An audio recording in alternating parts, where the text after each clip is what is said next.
नमस्कार, बहुत स्वागत है आपका हमारी इस खास पेशकश में। मैं हूं आपके साथ ऋतु ज्ञानवानी। भूपेश बघेल, जी हां, एक ऐसा नाम जिसने अपने काम से अलग मुकाम हासिल किया।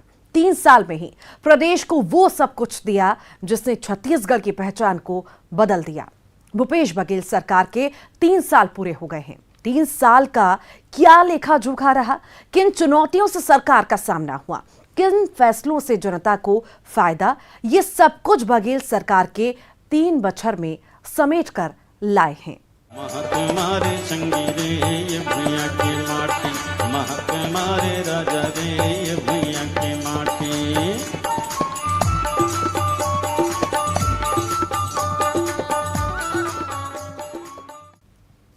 छत्तीसगढ़ में साल 2018 के दिसंबर की सर्दियां थीं, लेकिन राजनीतिक गलियारों में गर्माहट थी। 15 साल के लंबे अंतराल के बाद छत्तीसगढ़ में सत्ता का परिवर्तन जो हुआ था, तत्कालीन पीसीसी चीफ और पेशे से किसान भूपेश बघेल मुख्यमंत्री बने। तब से लेकर अब तक 3 साल के 36 महीनों में बतौर मुख्यमंत्री सीएम भूपेश बघेल ने 36 बड़े फैसले लिए, जिसने भूपेश बघेल को राष्ट्रीय पटल पर बड़ी पहचान दिलाई। सीएम भूपेश बघेल ने अपने तेज दिमाग और नेतृत्व क्षमता से बता दिया कि किसी राज्य का विकास कैसे किया जाता है। महज 36 माह में सीएम भूपेश बघेल ने ताबड़तोड़ 36 बड़े फैसले लिए।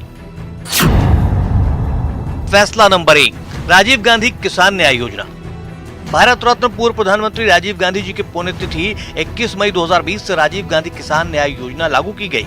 18,38,000 किसानों को 4 किस्तों में 5,628 करोड़ रुपए की सीधी सहायता दी गई। फैसला नंबर 2, गोधन न्याय योजना। गौवंश की रक्षा और गौपालन को प्रोत्साहन देने के मकसद से ग्रामीणों और पशुपालकों से 2 रुपए किलो की दर से गोबर की खरीद की जा रही है। फैसला नंबर 3, राजीव गांधी ग्रामीण भूमिहीन कृषि मजदूर न्याय योजना। इस योजना के तहत भूमिहीन कृषि मजदूर परिवारों को 6,000 रुपए वार्षिक सहायता दिए जाने का प्रावधान तय किया गया है। फैसला नंबर 4, सुराजी गांव योजना। नरवा गरवा घुरवा बारी कार्यक्रम शुरू किया गया। उद्देश्य ग्रामीण अर्थव्यवस्था के परंपरागत संसाधनों को संरक्षित और पुनर्जीवित करना है। फैसला नंबर 5, डॉक्टर खूबचंद बघेल स्वास्थ्य योजना। प्रदेश के 967 शासकीय और 435 निजी अस्पतालों में डॉक्टर खूबचंद बघेल स्वास्थ्य सहायता योजना और आयुष्मान भारत योजना के तहत जरूरतमंदों को इलाज की सुविधा दी जा रही है। फैसला नंबर 6, मुख्यमंत्री विशेष स्वास्थ्य सहायता योजना। इस योजना के तहत मरीजों को 20 लाख रुपए तक की आर्थिक सहायता देने का प्रावधान है। फैसला नंबर 7, मुख्यमंत्री हाट बाजार क्लिनिक योजना।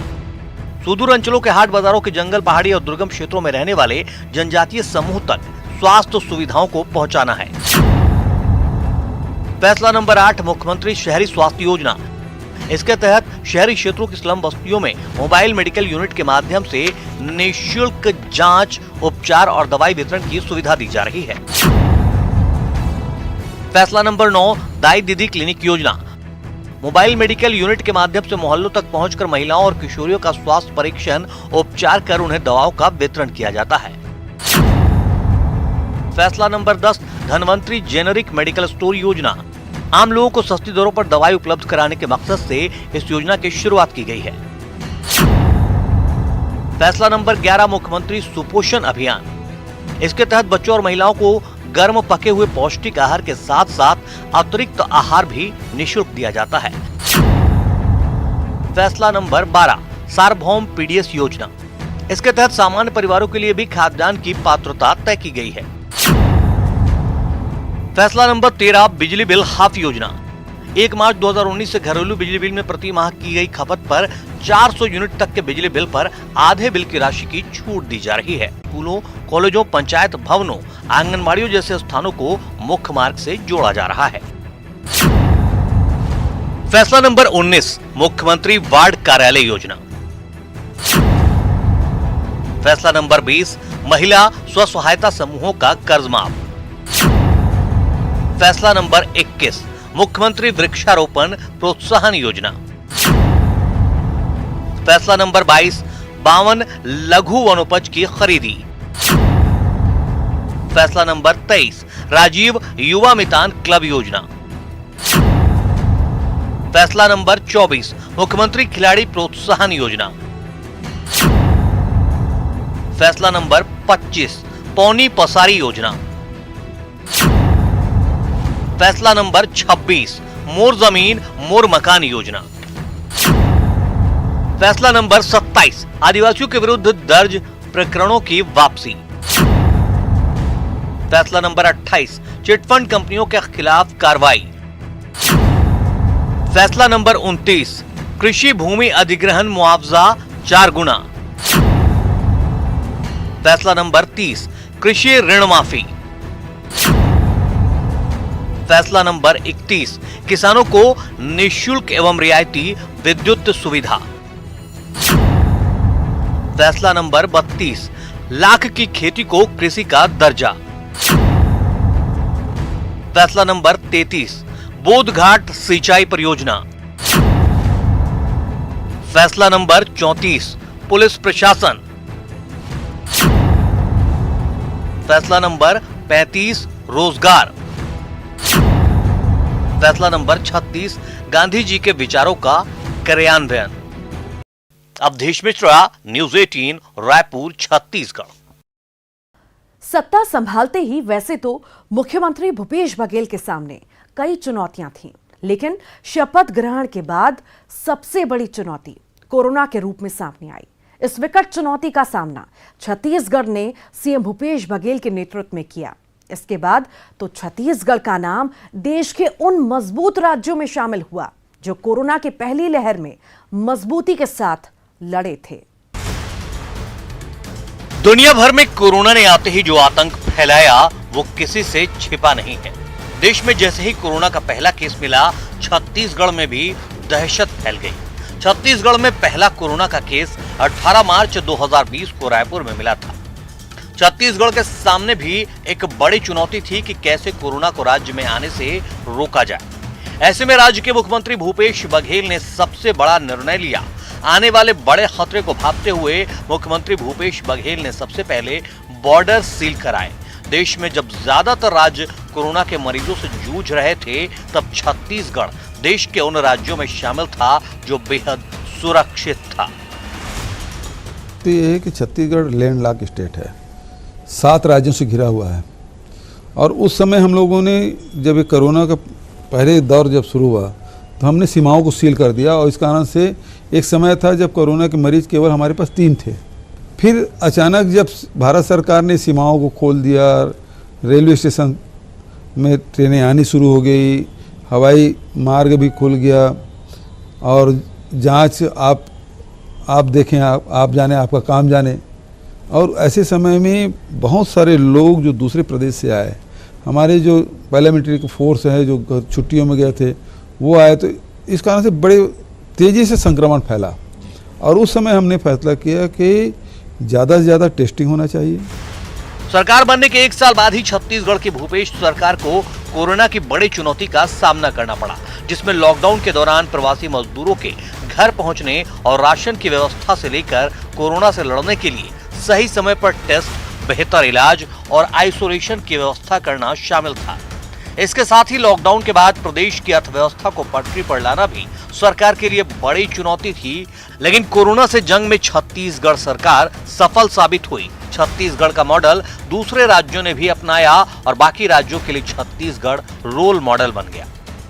पहले कहा कि देखिए चुनौतियों में कोई कमी नहीं थी। चुनौती, सबसे बड़ी चुनौती हमारे लिए कोरोना थी, वो उसको किसी को पता नहीं था। मगर उस विपरीत परिस्थिति में भी सरकार ने जो बेहतर से बेहतर काम किए और आज हमें फक्र होता है कि जब हम कहीं बाहर जाते हैं तो लोग छत्तीसगढ़ मॉडल का उदाहरण देते हैं। लोग सब मॉडल भूल गए हैं, आजकल जहां पर भी जाओ तो छत्तीसगढ़ मॉडल की चर्चा होती है। मुख्यमंत्री भूपेश बघेल का कहना है कि 3 साल पूरे होने में बहुत सारी चुनौतियां आई, लेकिन सरकार ने मजबूत इरादों और दूरदर्शी फैसलों से इन सब चुनौतियों को पार किया। क्योंकि आपने कहा कि कदम कदम पे अड़चने आई, लेकिन छत्तीसगढ़ के 2 करोड़ 80 लाख लोगों का समर्थन और सहयोग रहा, जिससे सारी बाधाएं दूर हुई। मुख्यमंत्री भूपेश बघेल के मंत्रियों का कहना है कि सरकार और खासकर मुख्यमंत्री भूपेश बघेल की सूझबूझ और फैसलों की वजह से देश में छत्तीसगढ़ की एक नई पहचान बनी है। कोविड का जो संक्रमण रहा है मतलब यहाँ पर, उसकी उन परिस्थितियों में भी लोगों के सहयोग मिला और यहाँ के जो योजना है उनका क्रियान्वयन हुआ है। तो आज जो हम जो देख रहे हैं छत्तीसगढ़ का मॉडल, जिसकी चर्चा पूरे हिंदुस्तान में हो रही है। कहना गलत नहीं होगा कि प्रदेश का नेतृत्व जब कुशल और सुरक्षित हाथों में होता है तो बड़ी से बड़ी चुनौतियों से प्रदेश और वहां की जनता पार पा जाती है और देश में एक अलग पहचान बनाती है। सीएम भूपेश बघेल ने भी प्रदेश को ऐसा ही नेतृत्व दिया है। ब्यूरो रिपोर्ट के साथ ममता लांजेवार, न्यूज़ 18 रायपुर। तरक्की की तरफ छत्तीसगढ़ को ले जा रही भूपेश बघेल की सरकार की चुनौती नक्सलवाद भी रही है। हालांकि हर गुजरते वक्त के साथ नक्सलवाद के कदम अब छत्तीसगढ़ से उखड़ रहे हैं। सरकार ने माओवाद के सफाई के लिए जो ब्लूप्रिंट तैयार किया है, जानकारों का मानना है कि उससे नक्सलवाद अब धीरे धीरे सिमटता जा रहा है। दशकों से भी ज्यादा वक्त से लाल आतंक की जंजीरों में जकड़ा बस्तर अब धीरे धीरे आजाद हो रहा है। लाल आतंक को बस्तर के लोगों ने जितने करीब से देखा उसे शायद ही किसी ने देखा हो। एक जमाना था जब आए दिन चीख पुकार, गोलियों और बम धमाकों की गूंज से बस्तर दहलता रहा। वैसे बस्तर के लोगों के अलावा नक्सली दंश कांग्रेस ने भी झेला। 25 मई 2013 का वो खौफनाक दिन भला किसे याद नहीं होगा, जब कांग्रेस की पहली पंक्ति के नेताओं को माओवादियों ने निशाना बनाया था, जिसके बाद से ही लोग ये सोचने लगे थे कि अब लाल आतंक के खिलाफ आर पार की लड़ाई होनी चाहिए। कांग्रेस के सत्ता में आते ही माओवादियों के वर्षों से जमे पैरों को उखाड़ फेंकने का सिलसिला शुरू हो गया। कई बार सूबे के मुखिया ने दो टूक शब्दों में नक्सलवाद को खत्म करने की चेतावनी दी। उसी का असर है कि अब माओवादियों के कोर इलाके वाले क्षेत्र में सुरक्षा बलों ने सेंध लगा दी है, तो दूसरी तरफ सरकार की पहुंच से दूर वाले इलाके अब सरकार की पहुंच में शामिल हो रहे हैं। जहाँ नक्सली हैं वहाँ तो पहले ये था कि नक्सली लोग कैंप में हमला करते थे। अब ये है कि रणनीति बना के उनको उनकी जानकारी लेके उनके कैंपों में, नक्सली कैंप में हम लोग हमला कर रहे हैं। घुस के मारने का काम हो रहा है। कभी सुरक्षा बलों से आमना सामना तो कभी स्वाभाविक कारणों से माओवादियों के बड़े नेताओं की मौत ने नक्सलवाद को पीछे धकेला है। बस्तर रेंज के आईजी पी सुंदरराज का मानना है कि माओवादी नेताओं की मौत के चलते निश्चित रूप से नक्सल आंदोलन की ताकत कम होगी। इन इलाका में जो नक्सली का हमेशा प्रयास ये रहा है क्षेत्र की जनता को बाहर की दुनिया से संपर्क उनका वंचित रखकर अपना आतंक के माध्यम से, दिग्भ्रमित जानकारी माध्यम से जनता को गुमराह करके अपना संगठन को मजबूत करने की उनका विगत 30-40 वर्षों से उनका कोशिश रहा है। इस कोशिश को विफल करने के लिए हम लोग एक कार्य योजना बनाकर जो कनेक्टिविटी का मेन फोकस दिया है, उसमें काफ़ी सकारात्मक परिणाम हमको देखने मिल रहा है। बस्तर के क्षेत्र में माओवादी आंदोलन अब अपनी जमीन खो रहा है। क्षेत्र में तैनात सुरक्षा बल पिछले 5 दशकों से चली आ रही हिंसा को समाप्त करने के लिए हर संभव प्रयास कर रहे हैं। ग्रामीण को दिग्भ्रमित करके सड़क को विरोध करना है, पुल पुलिया का विरोध करने के लिए भी उनका कोशिश रहा है, लेकिन क्षेत्र की जनता नक्सल के जो विकास विरोधी चेहरा को देख लिया, जान लिया, पहचान लिया, इसलिए उनकी इस प्रकार का कोई साजिश का जो शिकार नहीं बनेगा। और जैसा क्षेत्र में एक कैंप हम प्रारंभ करके एक विकास कार्य को गति प्रदान करें, उस हिसाब से सड़क काम का भी बहुत जल्दी पूर्ण करके जिस दिन ये पूरा कनेक्टिविटी कंप्लीट हो जाएगा, फिर उस दिन इलाका में नक्सल संगठन का बिल्कुल सफाई हो जाएगा और क्षेत्र का शांति व्यवस्था स्थापित करके विकास को आगे ले जाने में हमें सफलता प्राप्त होगा। लगातार बड़े नेताओं की मौत ने नक्सलवाद की नींव को कमजोर किया और साल 2022 के लिए सरकार ने जो ब्लूप्रिंट माओवादियों के खात्मे के लिए बनाया है, उससे आने वाले दिनों में नक्सल संगठन अंतिम सांसें गिन रहा होगा। नक्सल मामलों के जानकार भी मानते हैं कि बीते 3 सालों के दौरान नक्सलवाद काफी हद तक कमजोर हुआ है। छत्तीसगढ़ में नक्सलवाद की स्थिति लगातार कमजोर होती जा रही है। पिछले कुछ समय पे अगर हम ध्यान दें तो जिस ढंग से सरकार ने नक्सलगढ़ में नए नए कैंपों की स्थापना की है और जिस ढंग से अतिरिक्त बटालियन छत्तीसगढ़ को मिली है, अंदरूनी इलाकों में खासकर नक्सल प्रभावित इलाकों में नक्सलियों को आने जाने में काफी दिक्कतें हुई हैं और नक्सलियों का जो कोर एरिया था उस एरिया में सरकार ने अपनी दस्तक दे दी है, जिसकी वजह से नक्सलवाद इन दिनों ज्यादा आक्रामक नहीं है और कहीं ना कहीं नक्सली बैकफुट पर आने पर मजबूर हुए हैं। छत्तीसगढ़ में नक्सलवाद के पनपने के कारणों पर ध्यान देकर भूपेश बघेल सरकार अब उस दिशा में काम कर रही है जिससे प्रदेश से लाल आतंक का पूरी तरह से सफाया हो जाए। इसके लिए सरकार रोजगार, शिक्षा, स्वास्थ्य और पिछड़े इलाकों की तरफ ध्यान दे रही है। निश्चित तौर पर जब विकास की तरफ फोकस होगा तो आतंक की कड़वी हवा खुद ब खुद विकास की ताजी हवा में तब्दील हो जाएगी और नक्सलवाद दम तोड़ देगा। विनोद कुशवाहा, न्यूज़ 18, बिलासपुर। यहाँ पर रुक रहे हैं एक छोटे से ब्रेक के लिए। महकमारे संगी रे ये भैया की माटी, महकमारे राजा रे ये भैया की माटी।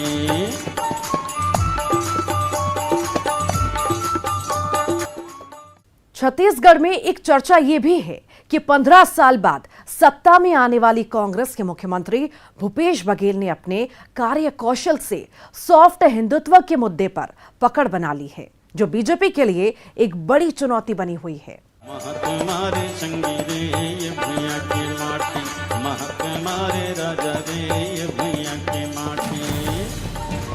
छत्तीसगढ़ में 15 साल बाद साल 2018 में सरकार में आने वाली कांग्रेस के मुख्यमंत्री भूपेश बघेल ने अपने कार्य कौशल के दम पर बीजेपी से सॉफ्ट हिंदुत्व का मुद्दा छीन सा लिया है। बात चाहे राम वनगमन पथ निर्माण की हो या भारत के एकमात्र कौशल्या माता मंदिर के जीर्णोद्धार की या फिर लगातार होने वाले धार्मिक आयोजनों में मुख्यमंत्री भूपेश बघेल का शामिल होना, इन तमाम निर्णयों से मुख्यमंत्री भूपेश बघेल ने सॉफ्ट हिंदुत्व के मुद्दे पर बीजेपी को पटखनी दे दी है, जो बीजेपी की चिंता बढ़ाने के लिए काफी है। अन्य कांग्रेसी मुख्यमंत्रियों की अपेक्षा भूपेश बघेल ने इन विषयों पर तारीफ योग्य परिणाम दिए हैं, और जैसे कि राम वनगमन मार्ग है, कौशल्या माता का मंदिर निर्माण है, छत्तीसगढ़ी अस्मिता का गौरव बनना है, इत्यादि जो मुद्दे हैं, इन पर काम करके मुख्यमंत्री भूपेश बघेल ने जनता का दिल जीता है। सॉफ्ट हिंदुत्व के मुद्दे पर पिछड़ती दिखने वाली बीजेपी ने हाल ही में धर्मांतरण का मुद्दा प्रदेश भर में जोर शोर से उठाया है और न केवल धर्मांतरण बल्कि कवर्धा कांड की गूंज भी प्रदेश भर में सुनाई दी है। इन तमाम मुद्दों के साथ बीजेपी एक बार फिर पब्लिक से जुड़ने की कोशिश कर रही है। राजनीतिक विश्लेषक मानते हैं कि बीजेपी अपनी साख बचाने के लिए धर्मांतरण के मुद्दे को जोर शोर से उठा रही है। राम का मुद्दा जो है कहीं न कहीं कांग्रेस की सरकार ने यहाँ पर छत्तीसगढ़ में एक अच्छा काट पैदा की है उसकी, उस मुद्दों की। तो अब जो है धर्मांतरण का मुद्दा हाथ आया है, हिंदुत्व का जो मुद्दा है वो इन चीज़ों में जब भारतीय जनता पार्टी ने देखा कि इसमें तो कांग्रेस जो है इसमें काट दे रही है, तो निश्चित रूप से उन्होंने फिर धर्मांतरण का मुद्दा पकड़ा। ये मुख्यमंत्री भूपेश बघेल की ही राजनीतिक सोच है कि विपक्षी दल को उसी के मुद्दे पर मात देने में सफल होते दिखाई दे रहे हैं। बहरहाल देखना होगा कि मुख्यमंत्री के इस सॉफ्ट हिंदुत्व के मुद्दे से बीजेपी पार पाती है या बघेल से इस मुद्दे पर मात खाती है। अवधेश मिश्रा, न्यूज़ 18, रायपुर, छत्तीसगढ़। छत्तीसगढ़ में गोबर अब गोल्ड बन गया है, क्योंकि सरकार ग्रामीणों से गोबर खरीद रही है। खरीदे गए गोबर से गांवों की अर्थव्यवस्था तो बदली ही है, इसी के साथ ही गोबर से बिजली बनाने की ओर छत्तीसगढ़ ने कदम बढ़ाए हैं। आने वाले दिनों में प्रदेश के गांव और गौठान इसी बिजली से रोशन होंगे, और तो और इस गोबर के पेंट से भी घर चमकेंगे।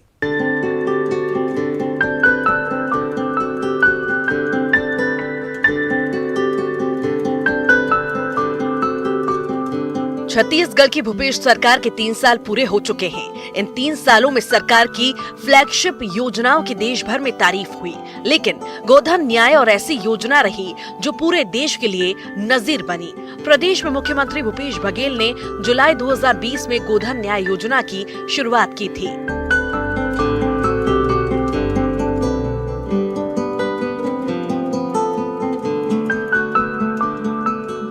इस योजना में पशुपालकों और ग्रामीणों से 2 रुपए प्रति किलो की दर से गोबर खरीदा गया। खरीदे गए गोबर से कंपोस्ट खाद बनाया जाता है।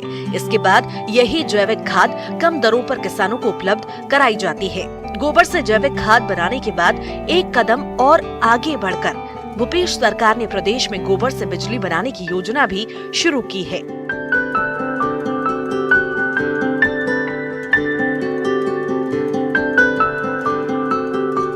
छत्तीसगढ़ में गोबर से बनी बिजली से गांवों की अर्थव्यवस्था बदलेगी और आने वाले दिनों में इसी बिजली से गांव घर रोशन होंगे। प्रदेश की भूपेश सरकार ने रिन्यूएबल एनर्जी की दिशा में नई पहल की है और प्रदेश के 3 जिलों में गोबर से बिजली बनाने के प्लांट शुरू कर दिए हैं।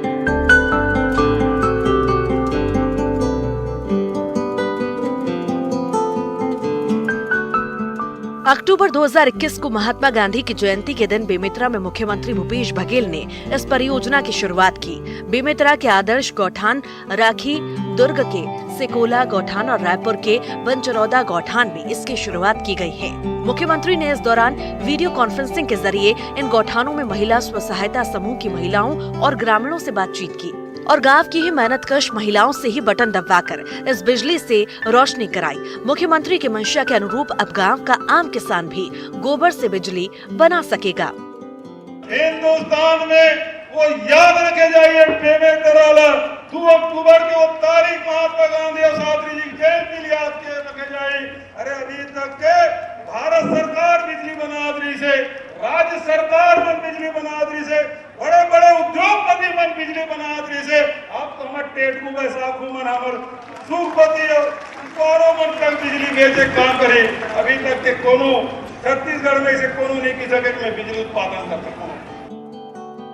गोबर से पैदा होने वाली बिजली की लागत महज 3 रुपए प्रति यूनिट है। साथ ही बायोगैस प्लांट के उपयोग के बाद भी गोबर जैविक खाद में बदल जाता है। यानी इस परियोजना से गौठान समितियों और महिला समूहों को 2 गुना लाभ मिलेगा। मुख्यमंत्री भूपेश बघेल की दूरदर्शी सोच की वजह से ही गाय गोबर और गौठान से छत्तीसगढ़ की तस्वीर बदल रही है। अच्छा लगा था मला कि गोबर की कुछ अच्छा काम होते कि पहली मात्र गोबर कचरा टाइप की यूज करत रही से, अब ओकर से गैस उत्पन्न होते, बिजली उत्पन्न होते। हमला मतलब पता भी नहीं कि अच्छा इतना अच्छा काम आ सकते गोबर है। अच्छा लगा था मला ये सोच की कि माननीय भूपेश बघेल जी है अच्छा योजना निकाले है। गोबर से बिजली उत्पादन के साथ साथ पूरा गांव रोशन होगा। बिजली के चलने से गोबर का 10 घन मीटर प्लांट लगा है गोबर गैस का, गांव में रोशनी आएगी। सीएम साहब को बहुत बहुत धन्यवाद, बहुत अच्छा कार्य कर रहे हैं हमारे सीएम जी। गोबर से जैविक खाद और बिजली बनाने के बाद छत्तीसगढ़ सरकार अब प्राकृतिक पेंट भी तैयार कर रही है। गोबर से पेंट बनाने का एमओयू छत्तीसगढ़ राज्य गौ सेवा आयोग और national paper institute Jaipur, khadi एवं ग्रामोद्योग आयोग, सूक्ष्म लघु एवं मध्यम उद्योग मंत्रालय भारत सरकार नई दिल्ली के बीच हुआ है। इसके तहत प्रथम चरण में राज्य के 75 चयनित गौठान में प्राकृतिक पेंट निर्माण की इकाई स्थापित की जा रही है। प्राकृतिक पेंट निर्माण के लिए महिला स्व सहायता समूह के सदस्य, महिलाओं और युवाओं को कौशल प्रशिक्षण भी नेशनल पेपर इंस्टीट्यूट जयपुर द्वारा दिया जाएगा। छत्तीसगढ़ में बनने वाले इस प्राकृतिक पेंट की कीमत जीएसटी को छोड़कर 120 रुपए प्रति लीटर होगी। गांव की अर्थव्यवस्था को बदलने की दिशा में ये भूपेश सरकार का बड़ा कदम है, क्योंकि गोबर बेचकर ग्रामीणों को फायदा तो हो ही रहा है, साथ ही गोबर से बिजली बनाने के बाद बचे हुए गोबर से जैविक खाद भी मिलेगा और गोबर से बने प्राकृतिक पेंट का भी उपयोग जनता कर सकेगी। इससे महिला स्व सहायता समूह और ग्रामीण युवाओं को रोजगार भी मिलेगा। देवव्रत भगत, न्यूज़ 18, रायपुर। और इसी के साथ ही हमारी इस खास पेशकश में आज के लिए इतना ही। मुझे और मेरी पूरी टीम को दीजिए इजाजत। नमस्कार। महत्मारे संगी रे ये भैया की माटी, महत्मारे राजा रे ये भैया की माटी।